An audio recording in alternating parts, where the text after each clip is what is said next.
ang mga kwento ng pag-ibig, kwento ng buhay, at kwento ng pag-asa dito sa Barangay Love Stories. Love Stories.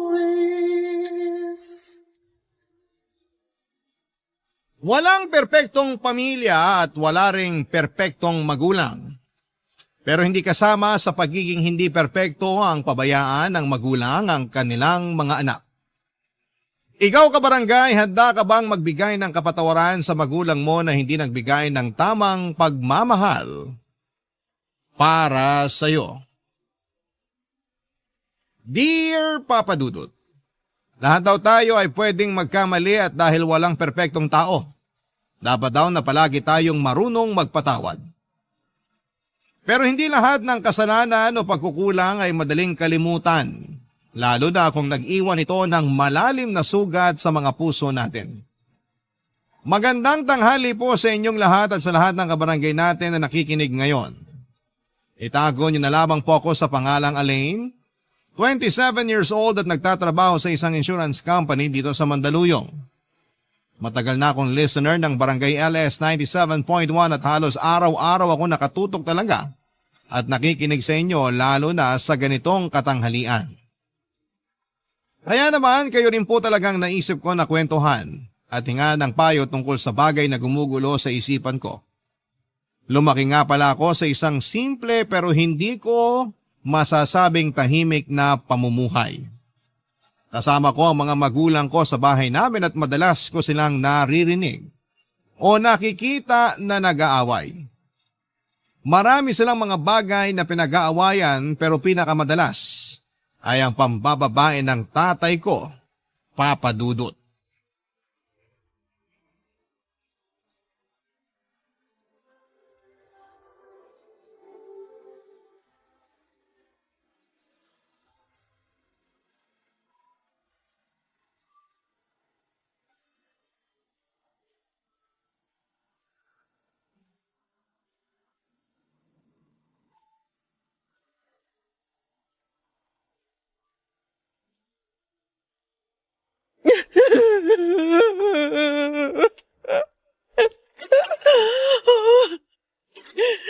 Nay, ano pong hapunan natin?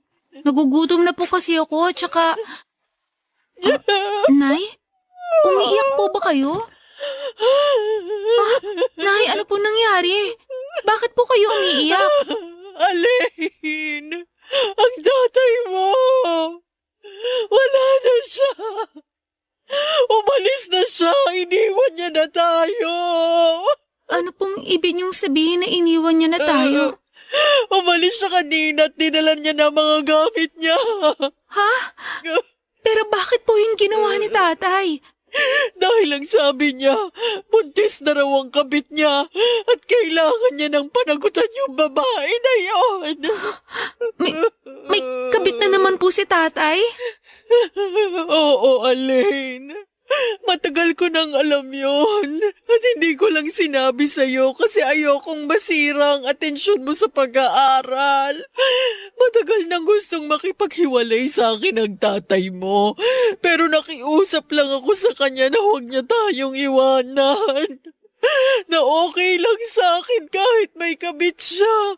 Basta uuwi pa rin siya dito sa bahay natin. Sabi ko naman po sa inyo dati pa eh. Na kung hindi na kayo masaya kay tatay, okay lang po sa akin na maghiwalay na kayo. Pero bakit naman po pumayag pa kayo na lokohin niya kayo ng paulit-ulit? Dahil ayoko kang masira ang pamilya na to.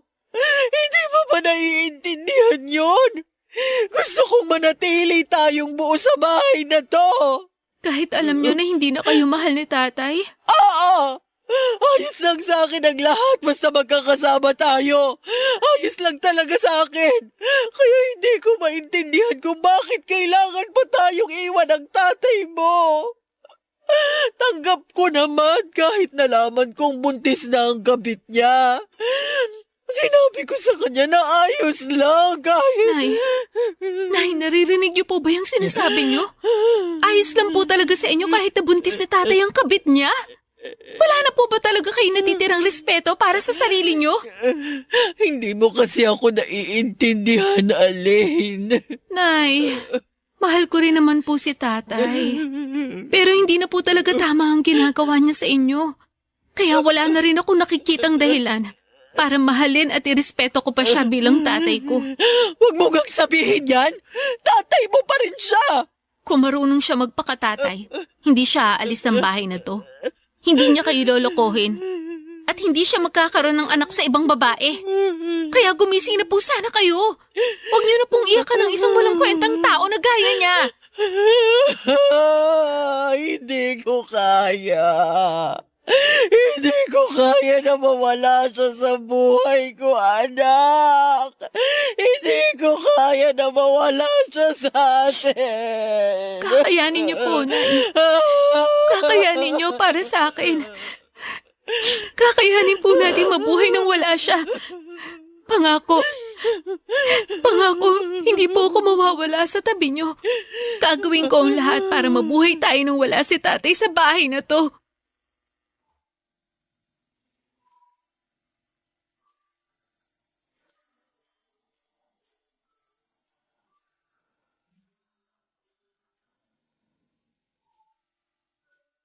Papa Dudut, hindi yun ang unang beses na ng babae si tatay, pero yun ang unang beses na iniwan niya kami para sa ibang babae.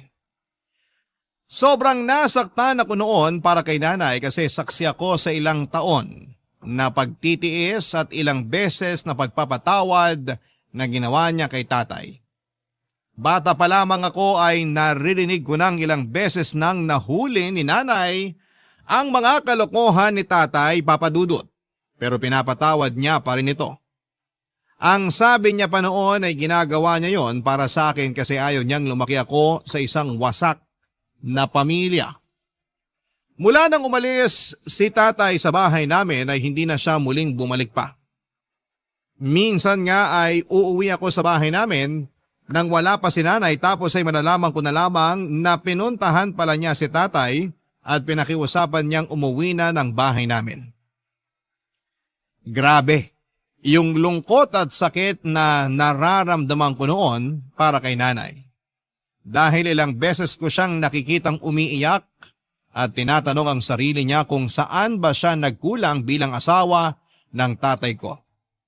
Pero sinabi ko kay nanay na hindi namin kailangan na ipilit ang mga sarili namin kay tatay. Kung ayaw na niya talaga sa amin ay kakayanin namin na mabuhay nang wala siya. Doon ako nagsimula na maging working student. Pinilit kong igapang ang pag-aaral ko at ilang pangangailangan sa bahay. Kaya lang ay nagkasakit naman si nanay at kinailangan namin ng pera dahil na-confine siya sa ospital. Labag man sa loob ko.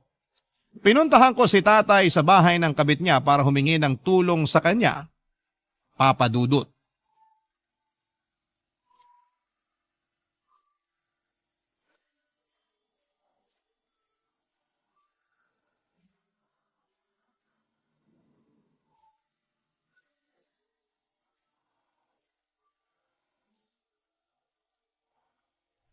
Tao po!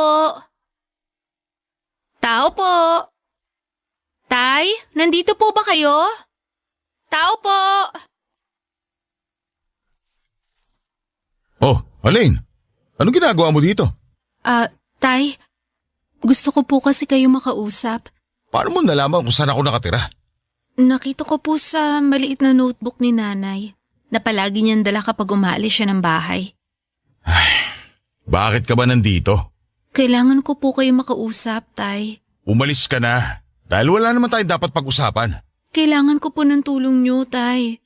Nasa ospital po si nanay at kailangan na maoperahan siya agad.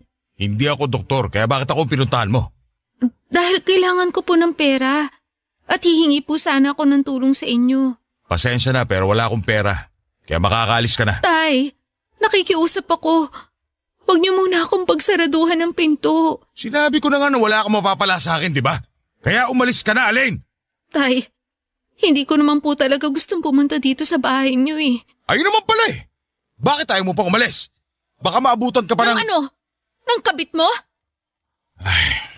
Umalis ka na!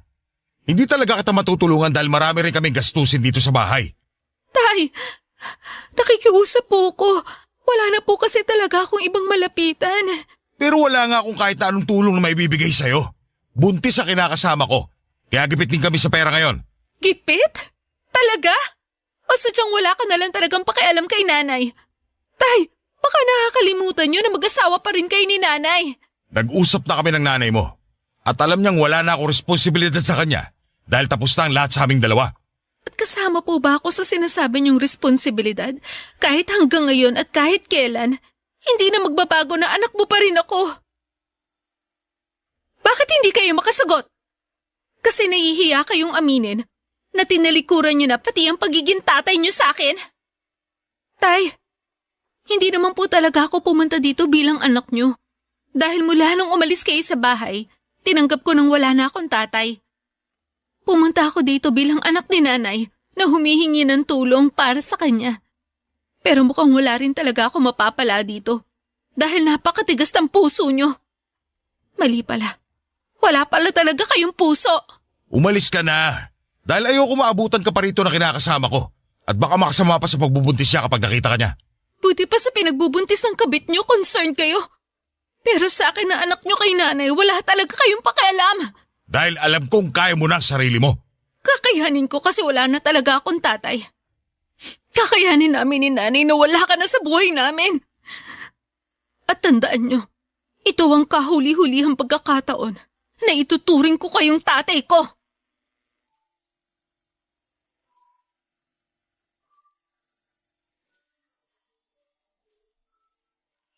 Papadudot nang sabihin ng doktor noon na kailangan na maoperahan si nanay sa lalong madaling panahon ay hindi na ako masyadong nakapag-isip noon. Pumunta na kaagad ako kay tatay para humingi ng tulong para sa kanya. Alam ko kung saan siya nakatira noon kasama ang kabit niya dahil nakita ko na nakasulat yon sa maliit na notebook ni nanay noon. Naisip ko na kahit papaano ay magiging concern pa rin si tatay kay nanay dahil mag-asawa pa rin sila sa papel. Ilang taon din silang nagsama at minahal siya ng sobra ng nanay ko. Kahit na iniwan na niya kami, alam ko na hindi niya hahayaan na may masamang mangyari kay nanay. Pero nagkamali ako sa akala ko dahil naging napakatigas ng puso ng tatay ko. At kahit na anong pakiusap o pagmamakaawa ang gawin ko noon, ay talagang tiniis ako ni tatay na hindi tulungan sa panggastos para sa operasyon ni nanay. Papadudot hindi ako makapaniwala na wala na talagang natira ni katiting na pagmamahal si tatay para kay nanay. Mabuti na lamang at nahingan ko ng tulong noon ang isa kong kaklase at pinahiram niya ako ng pera para sa operasyon ng nanay ko ng mga panahong kailangan namin ng tulong. Papadudot. Barangay Love Stories. Barangay Love Stories. Papadudot yung araw na humingi ako ng tulong kay tatay para kay nanay ay ang araw na kailanman ay hindi ko makakalimutan sa tanang buhay ko. Sa ilang taon na pagsasama ng mga magulang ko noon ay walang ibang ginawa si nanay kung hindi ang mahalin si tatay. Kahit nagtatrabaho si tatay ay tumatanggap pa rin ng labada noon si nanay para may ambag siya sa panggastos sa bahay. Hindi rin kasi buo ang ibinibigay ni tatay na sahod noon kay nanay, nasa kalahati lang o minsan nga ay mas maliit pa doon. Palaging sinasabi ni tatay na marami silang ginagastos sa trabaho o binabayaran na utang. Ayun pala ginagastos niya yon sa kabit niyang ibinahay niya, papadudot.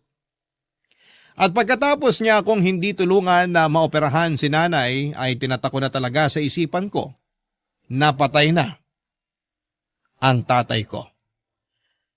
Naging maayos naman si nanay pagkatapos ng kanyang operasyon at mula noon ay naging mas porsigido ako sa pagtatrabaho at pag-aaral. Dahil hindi ko na pinayagan si nanay na tumanggap ng labada, nagdagdag ako ng oras sa part-time job ko para mapagkasya ang sinasahod ko sa lahat ng mga gastusin namin. Pilit kong pinagkakasya ang oras ko sa trabaho pag-aaral, at konting pahinga, Papa Dudut.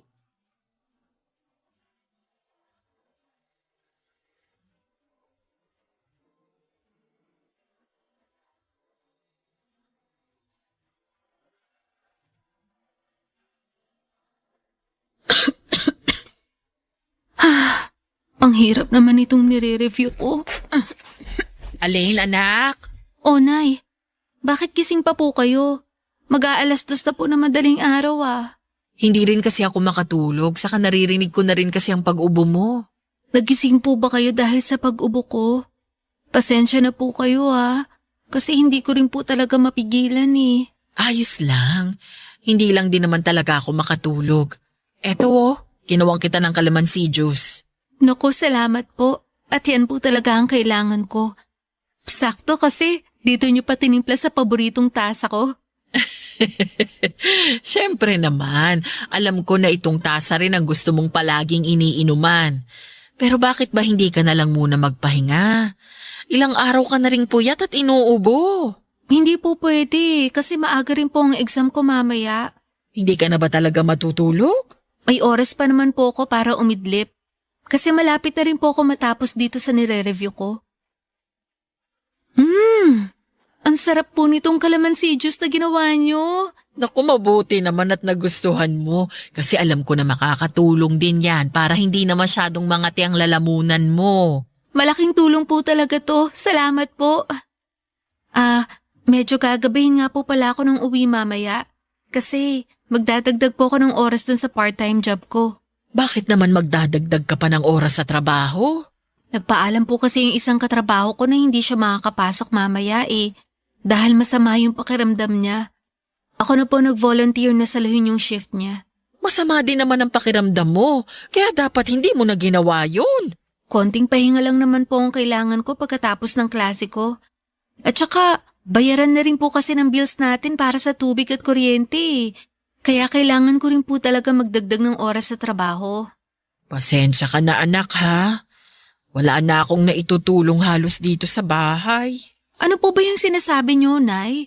Halos wala na nga po akong ibang ginagawa dito sa bahay kundi mag-aral at magpahinga. Dahil lahat ng gawaing bahay inaasikaso niyo na po. Ayun lang naman kasi ang pwede kong gawin. Kasi ayaw mo na akong payagan na tumanggap ng labada. Kasi po baka makasama pa sa katawan niyo. Di naman ako magpapakapagod sa paglalaba, Alin. Kaya ko pang tumanggap ng labada para kahit papaano. Nay, pinag-usapan na po natin to, di ba?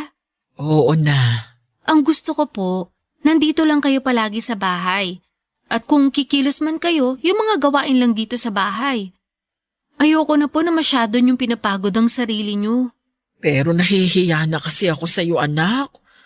Tignan mo nga ang sarili mo, Ang payat-payat mo na kasi palagi kang pagod at puyat sa trabaho at sa pag-aaral mo. Nag-diet lang po talaga ako, Nay. Hindi po to dahil sa pagod o puyat. Kaya wag po kayo masyado mag-alala sa akin. May konting ubo lang po ako ngayon pero ayos lang po talaga ako. Alam ko naman po na hindi talaga madali ang sitwasyon natin ngayon. Wag po kayong mag-alala. Gagawin ko po talaga ang lahat para makatapos ako sa pag-aaral. At mas magiging maayos ang buhay natin. Papa Dudut, ginawa ni Nanay ang lahat para makatulong sa akin. Nung una nga ay ayaw niya pang pumayag nang sabihin ko sa kanya na huminto na siya sa pagtanggap ng mga labada. Ayaw niya raw kasi na maging pabigat sa akin. Sinabi ko kay Nanay na kahit kailan ay hindi siya naging o magiging pabigat sa akin. Kaya sa huli pumayag na rin siya sa pakiusap ko na hindi na tumanggap ng labada. Pero kahit na hindi na tumatanggap si Nanay ng labada ay grabe naman ang pag-aasikaso na ginagawa niya sa akin noon. Kapag nasa bahay ako ay sinisigurado ni Nanay na may maihahanda siyang pagkain para sa akin. Inaasikaso niya rin ang mga gamit o uniform ko na para sa school o sa trabaho. At madalas na hinihintay niya pa akong makauwi ng bahay para sabay kaming kumain. Mga simpleng bagay na ginagawa niya pero sobrang na-appreciate ko talaga, Papa Dudut. Kaya naman para sa kanya din talaga lahat ng pagsusumikap ko noon na makatapos ng pag-aaral ko Papa Dudut.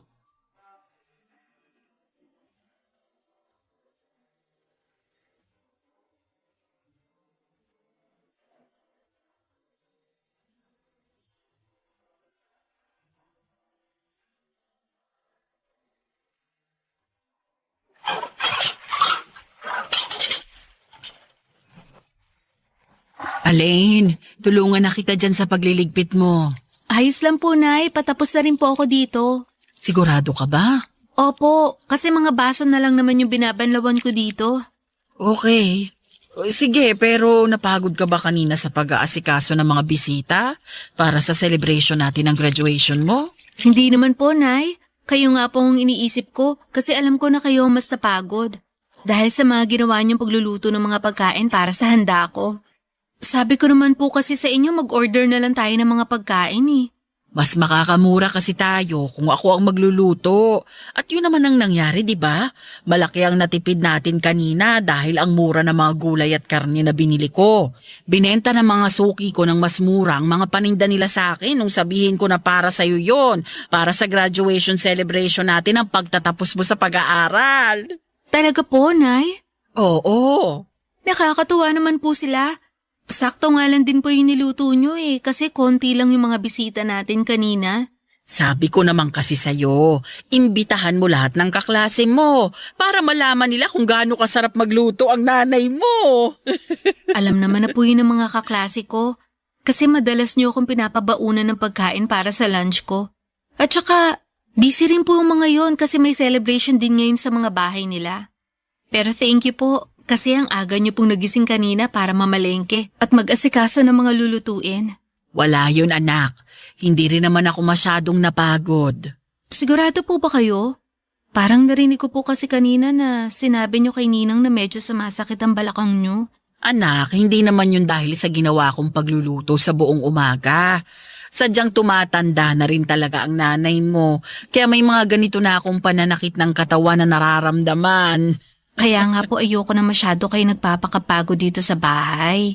Kapag talaga yumaman tayo, ikukuha ko na kayo ng kasambahay. Ay nako, ayan naman ang hindi ko papayagan na gawin mo. Kasi ayoko talaga ng may ibang tao dito sa bahay natin. Hindi ako komportable na may estranghero tayong kasama dito. Para mas mapagaan naman ang kasambahay ang mga gawain niyo dito. Ay hindi ka rin sigurado doon, anak. Kasi baka mamaya wala pang masyadong alam na gawaing bahay ang makukuha mo. Saka hindi tayo sigurado at baka ipahamak pa tayo niyan. Alam mo naman ang panahon ngayon, nagkalat ang mga mapagpanggap at masasamang tao. Ang dami kayang nababalita sa TV at radyo ngayon na mga kasambahay mismo nila ang nagnanakaw o gumagawa ng masama sa mga amo nila. Siyempre hindi po kukuha ng hindi mapagkakatiwalaan na kasambahay. Ano naman ang magiging basihan mo dyan, Aber? Yung mukha nila. Yung mga dokumento na pwede at madali lang gawa ng pekeng kopya. Basta anak, ayoko ng kasambahay o kahit na sinong hindi natin kilala na makakasama dito sa bahay. Sige po, Nay, kayo po ang masusunod. Kasi kayo pa ang reyna ng bahay na to eh. At sa oras na makahanap ako ng trabaho, ipaparamdam ko naman po sa inyo kung paano mabuhay ng parang isang reyna. Papa Dudut, aaminin ko na noong nag-working student ako ay may mga oras na parang gusto ko nang sumuko. Napapatanong ako sa sarili ko kung bakit kailangan na pagdaanan ko ang ganong kabigat na mga pagsubok ng buhay. Bakit kailangan na bigyan ako ng tatay ko or bigyan ako ng tatay na kagaya ng tatay ko, pero dahil sa nanay ko ay palagi at pilit akong nagpapakatatag noon. Siya ang ginawa kong lakas at inspirasyon para hindi ako sumuko.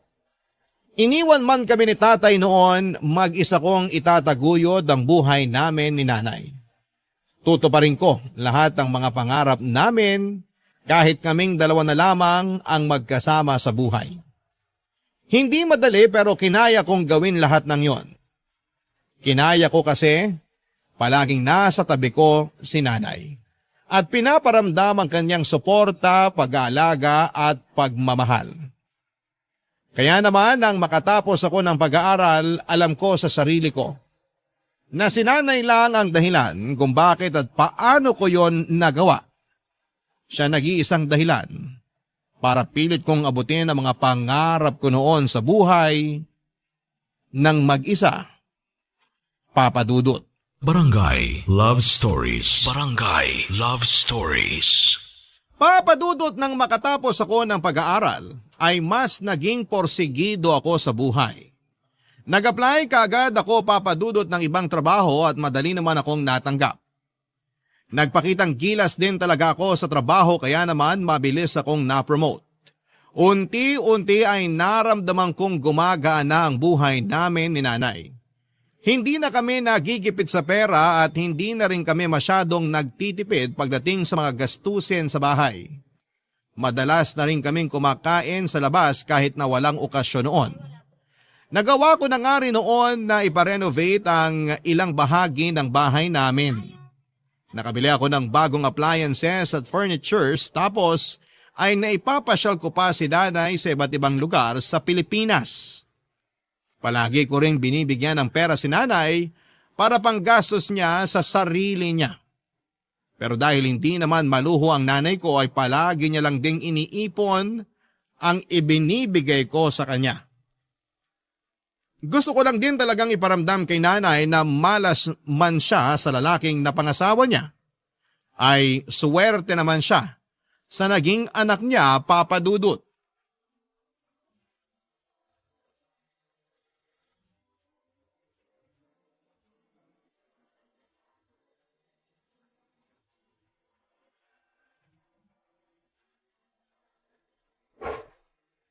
Ang ganda naman ng tasa na to. May nakadrawing pa talaga na sunflower sa gitna. Sana meron din akong ganitong tasa. Nay, nasa kusina po ba kayo? Nagugutom na rin po kasi ako kaya... Sino ka? Ay, hello po. Good evening po, Ate Aline. Sino ka at bakit kilala mo ko?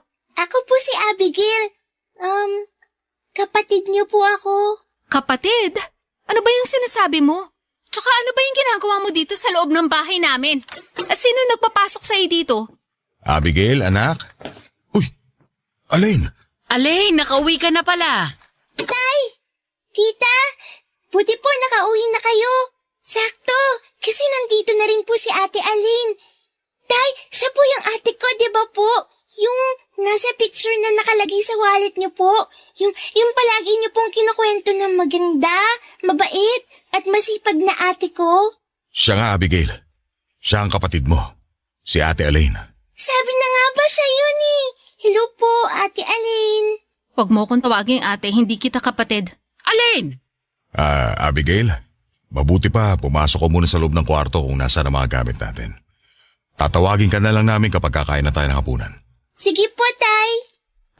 Nay, ano pong ginagawa ng mga taong yan dito sa bahay natin? Nakiusap kasi ang tatay mo na kung pwedeng dumito muna sila ni Abigail. Wala na rin kasi silang ibang mapupuntahan dahil pinaalis na sila dun sa apartment kung saan sila dating nakatira. Ilang buwan na rin kasing hindi nagpapadala ng pera ang dating kinakasama niya. Nagtatrabaho na kasi sa Japan. Kaya bumalik siya dito sa bahay natin ngayon? At talagang tinanggap niyo pa talaga siya kasama ang anak niya sa labas? Kapatid mo si Abigail, Alain. Wala akong kapatid kasi matagal na akong walang tatay. Alain! Huwag mong pagtaasan ng boses ang tatay mo. Hindi niyo po ba narinig ang sinabi ko, Nay? Matagal na akong walang tatay. Dahil mula nang ipagtabuyan niya ako nang minsang humingi ako ng tulong sa kanya para sa pagpapagamot niyo, tinatak ko na sa isip ko na namatay na ang tatay ko. Kasi siya naman yung umalis eh. Siya yun ang iwan at nagalis sa atin sa buhay niya. Tapos ngayon bigla siya bumalik, tatanggapin niyo naman agad siya. Kalilimutan niyo lahat ng ginawa niyang panuloko sa inyo. Aalisan niyo na naman ang respeto ang sarili niyo. Magpapakatangan na naman kayo sa lalaking yan. Bahay ko pa rin ito at ako pa rin ang masusunod sa bahay na to. Kaya sa ayaw at sa gusto mo, dito muna titira ang tatay at kapatid mo.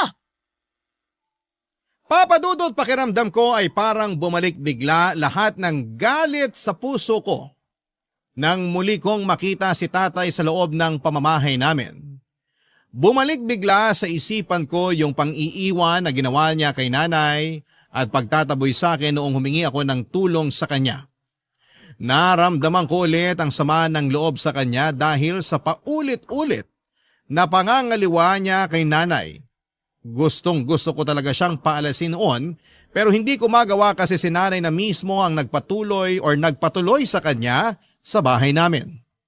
Papadudot sa ilang taon na pilit kong ginapang ang pag-aaral ko. At buhay namin ni nanay nakatatak sa isipan ko na patay na si tatay. Dahil alam ko naman na noon na wala na akong kahit na anong aasahan mula sa kanya. Inalis niya kami sa buhay niya kaya dapat na rin namin siyang alisin sa buhay namin. Yung mga plano ko noon ay para sa aming dalawa na lamang ni nanay. Hindi na kasama doon si tatay kaya mabigat para sa akin na muli siyang makasama sa iisang bahay kasama pa ang bunga ng kasalanang ginawa niya sa pamilya namin, Papa Dudut.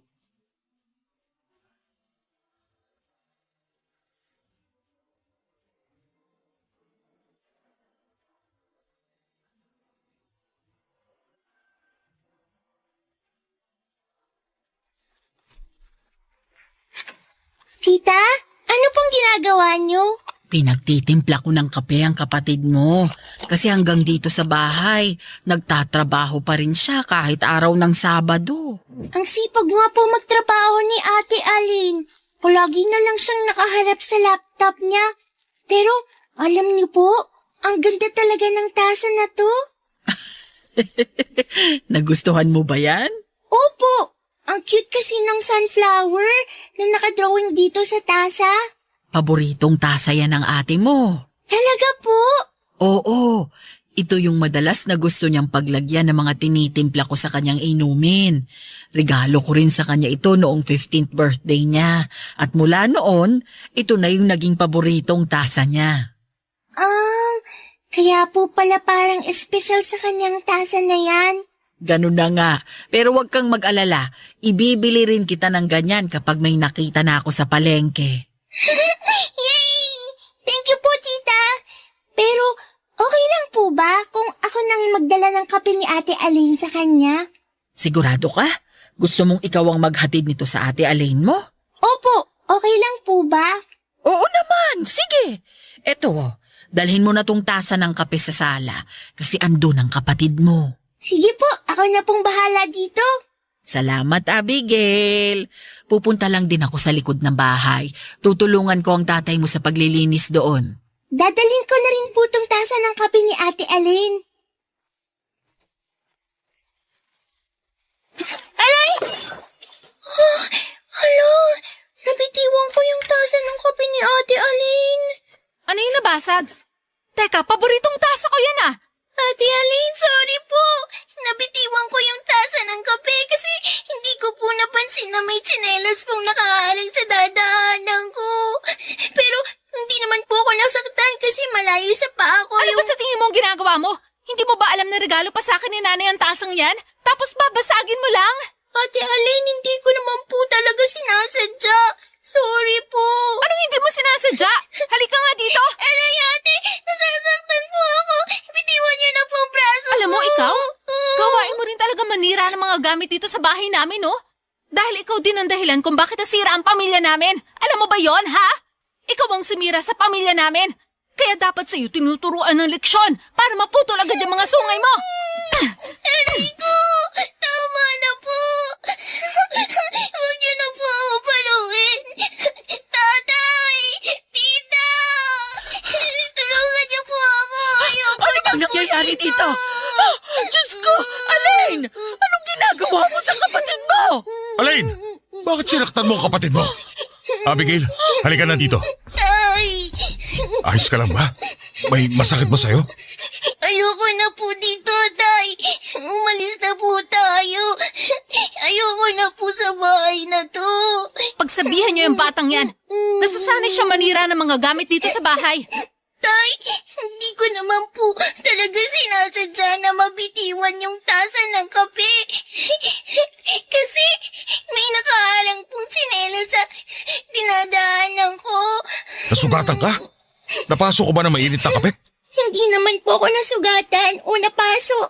Kaya lang, nagalit na po agad sa akin si Ate Aline. Hindi ko naman po talaga sinasadya na mabasag ang paborito niyang tasa eh. Alain! Ano na naman bang kinagagalit mo kay Abigail? Binasag niya lang naman ang paborito kong tasa, Anay. Hindi naman sinasadya na kapatid mo na mabasag ang tasa mo, Elaine. Kaya hindi mo na siya kailangan saktan. Pwede po ba? Huwag niyo nang ulit-ulitin na kapatid ko ang batang yan dahil magkaiba kami ng nanay. Ako pa rin ang tatay niyo ni Abigail. At hindi mo na mababago yon. Matagal nang patay ang tatay ko. At hindi niyo na rin po mababago yon. Hindi niyo na po maaalis sa isip ko na inabandonan niyo kami ni nanay para sa kabit niyo at sa batang yan. Kaya huwag niyo nang asahan na magbabago pa ang pakikitungo ko sa anak niyo. Kasi para sa akin, hindi ko siya kapatid at hindi ko siya ituturing na parte ng buhay ko.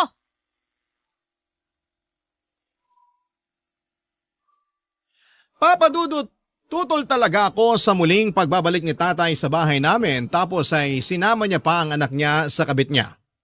Wala na akong pakialam kung nakarma na ba talaga siya o pinagsisisihan niya ang naging kasalanan niya. Dahil ilang taon siyang walang naging pakialam sa amin. Kahit sinabi niya na gusto niyang makabawi sa amin o sa akin na anak niya ay hindi na kailangan dahil hindi na maibabalik pa yung panahon na naghirap kami ni nanay ng dahil sa kanya. Matagal na pong patay si tatay para sa akin. Kaya wala na akong balak noon na makipag-ayos pa sa kanya. Maayos na kasi ang buhay namin ni nanay at hindi ko alam kung bakit kailangan niya pang pabalikin si tatay sa buhay namin. Pero kahit magkasama kami sa isang bahay ay hindi ko sila gaanong kinikibo ng anak niya. Walang dahilan para kausapin ko pa sila ng anak niya. Kaya naiinis ako kay nanay kapag nakikita ko na inaasikaso niya ang mga ito. Nung una nga ay pareho pa si tatay at Abigail na nasa bahay lang pero dahil sa pagpaparinig sa mga gastusin sa bahay ay muling nagtrabaho si tatay bilang barker sa malapit na sakayan ng jeep. Napakabigat din ang loob ko noon kay Abigail dahil siya ang bunga ng pagkakasalang nagawa ni tatay kay nanay. Alam ko na walang kasalanan ng bata pero hindi ko pa rin maalis ang bigat na nararamdaman ko para sa kanya. Hanggang ngayon ay nasa bahay pa rin namin sina tatay at Abigail at aaminin ko sa inyo Papa Dudut na hindi pa rin maayos ang pakikitungo ko sa kanila. Hindi nyo naman ako masisisi kung maging ganito ako sa kanila dahil sa mga pinagdaanan ko sa buhay. Nakakapagod, magalit, magdabog at magparinig. Pero hindi ko mapigilan ang sarili ko. Hindi ko mapigilan dahil ilang taon akong nahirapan ng dahil sa kapabayaan ni tatay sa amin noon. At sa totoo lang, hindi ko alam kung hanggang kailan ako magiging ganito. Ano bang dapat kong gawin? Dapat na ba akong magpatawad at kalimutan lahat ng kasalanan ni tatay? O dapat na umalis na lamang ako sa bahay namin para mabigyan ko ng peace of mind ang sarili ko? Hanggang dito na lamang po ang sulat ko at umaasa ako na makarinig ako ng payo mula sa inyo at sa mga kabarangay natin. Ang inyong forever kapuso at kabarangay, Elaine. Barangay Love Stories. Barangay Love Stories. Anong say mo sa Barangay Love Stories na ito? Pagkwentuhan natin sa comment section yan. Nagustuhan ng iyong napakinggan? Ituloy yan via live stream sa www.gmanetwork.com/radio. Barangay LS 97.1